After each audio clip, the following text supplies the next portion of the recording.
Sa game na to guys, 3 minutes pa lang, lamang na yung kalaban. Tapos 1-4 yung score.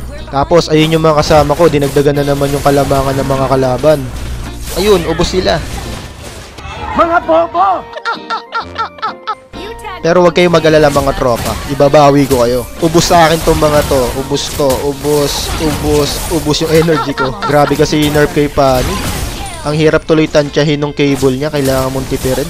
Pero balik na tayo dito sa game. Kung makikita nyo dito guys, nakukuha ko yung mga objectives tapos halos lahat ng kill na sa akin. Talagang snowball na ako dito.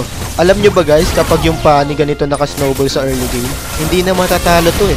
Pero panoorin nyo hanggang dulo kung paano at bakit kami natalo sa game na to. Aray ko!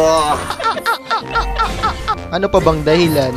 Eh di yun, trash talkan ng mga kakampi mo na akala mo naman kay lalakas. Ba't kaya kayo ganun no? Ang hihilig nyo man trash talk. Mabuti na lang ako, mabait. Ha?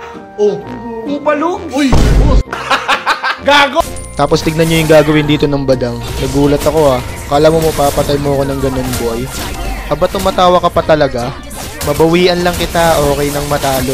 Ganun rin naman pupuntahan na ito eh. Ikampi ka ba naman sa mga walang galaw eh. Tapos puro pa trash talk. Ay nako talaga, ang sarap mag solo RG.